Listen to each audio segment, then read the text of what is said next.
See this milkshake? That's 500 calories. Sounds simple enough until you realize you might need 1 hour of running just to burn it off. Think about that for a second. One drink takes a few minutes to finish, but it can take an entire workout to offset. That's why using exercise alone to lose fat is such a frustrating game. Most people believe the answer is simple: run harder, run longer, burn more calories. But if that actually worked, every treadmill addict would have six-pack abs. Instead, what usually happens is this: you push yourself through exhausting workouts, you cut your food, you feel tired all the time, and a few months later, your stomach barely looks any different, so you assume you need even more cardio. But that's not the problem. The problem is that you've been focusing on effort when you should be focusing on efficiency. Fat loss isn't about making yourself suffer, it's about understanding how your body burns energy and using that knowledge to your advantage. And that's exactly what we're going to cover today. I'm going to show you 3 simple walking strategies that can help you lose fat more effectively than spending hours grinding through intense cardio sessions. These are easy to follow, sustainable long-term, and simple enough to fit into almost anyone's daily routine. Let's get into it. Now let's talk about the one thing that resists to leave: your belly fat. You start doing cardio, you start eating cleaner. A few weeks go by, your jawline looks sharper, your arms look smaller, maybe even your chest starts leaning out, but your stomach still sitting there like nothing happened. Don't think you're just unlucky. That's not what's going on. The truth is, your body doesn't pull energy from every area equally. Here's an easy way to think about it. Imagine your body has multiple savings accounts. Some are easy to withdraw from, others require 5 passwords, a fingerprint scan, and approval from the manager. The fat around your face, arms, and upper body is usually easier to access. So when you start losing weight, your body often takes energy from those areas first. But belly fat is different. Your body treats it like an emergency reserve. It wants to keep that energy around for as long as possible. That's why your stomach is often the last place to noticeably change. And here's where most people make a huge mistake. They assume the answer is to train even harder, more sprints, more HIIT workouts, more sweat, more suffering. But when every workout feels like you're trying to survive a bear attack, your body doesn't always respond the way you want. Your stress levels rise, your recovery takes a hit, your appetite often goes through the roof, and suddenly staying in a calorie deficit becomes much harder than it needs to be. So instead of forcing the process, we want to work with our body, not against it. And that's exactly where these next 3 walking strategies come in: simple, effective, and surprisingly powerful. And the first strategy is where most people completely get it wrong, because your body doesn't just burn one type of fuel. It actually switches between 2 main energy sources. First, you've got quick fuel. Think of it as the fast-burning energy from carbohydrates and sugar. It kicks in during high-intensity movement like sprinting, lifting heavy, or anything explosive, but it drains pretty quickly. Then you've got your second system, slow fuel. This is stored body fat, which is much more efficient and designed to keep you going during lower intensity activity. Now here's where things get interesting. The harder you push your workouts, the more your body leans on that quick fuel system. So instead of tapping into stored fat, you're mostly burning whatever energy is already floating around from your last meal. And after those intense sessions, something else happens. Your appetite often shoots up. You finish training, feel completely drained, and suddenly that small snack turns into a full extra meal without you even noticing.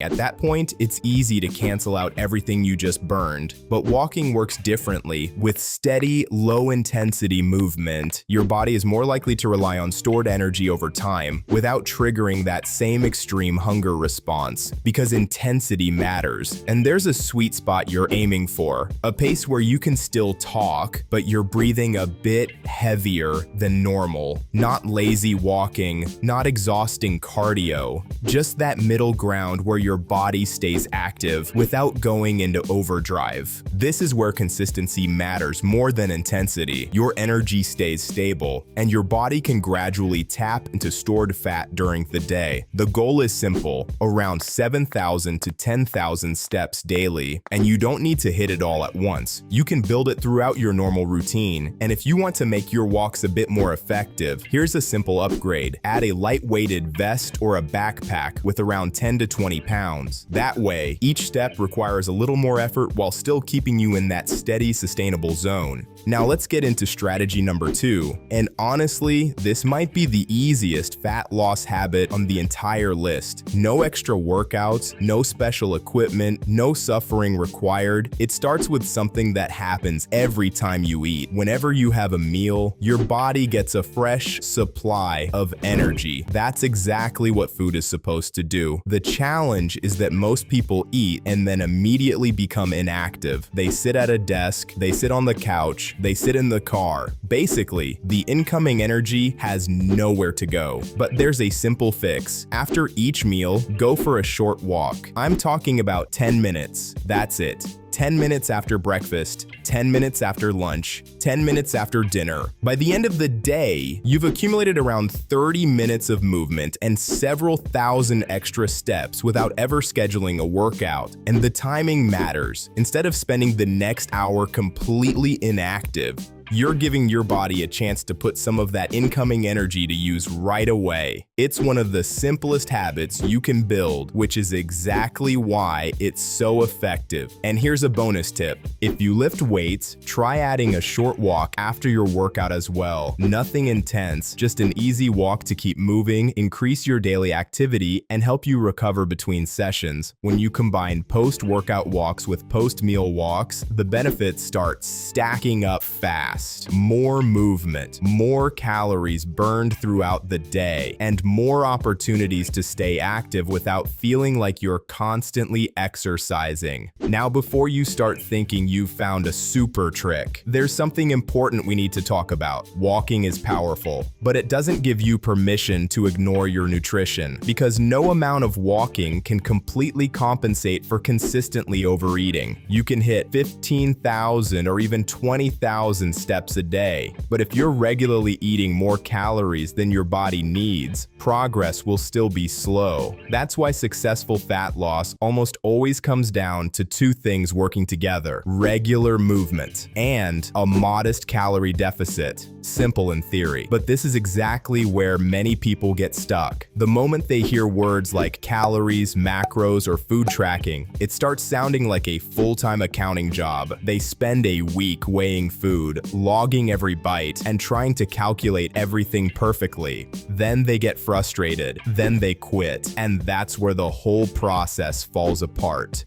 Now, let's move on to strategy number 3. And if you're looking to get more out of your walks without spending extra time exercising, this is the one. The secret? Add some incline. Because walking on flat ground is good, walking uphill is a completely different challenge. The moment you increase the incline, your body has to work harder with every step. Your heart rate climbs, your legs do more work, and you burn more calories without having to increase your speed. That's what makes incline walking so effective. You're getting a bigger return from the same amount of time. Your glutes get involved. Your hamstrings work harder. Even your calves start earning their paycheck. And unlike all-out sprinting, you can still maintain a pace that's sustainable. No feeling like you're about to pass out. No needing 20 minutes to recover afterward. Just steady effort that you can repeat consistently. Now, if you're using a treadmill, here's a simple setup to start with. Try an incline between 8% and 12%. Set your speed somewhere around 3 miles per hour, then walk for about 30 minutes. Nothing fancy, no complicated program, just incline, steady pace, and consistency. But I need to point out one mistake that almost everyone makes. Stop hanging onto the handrails.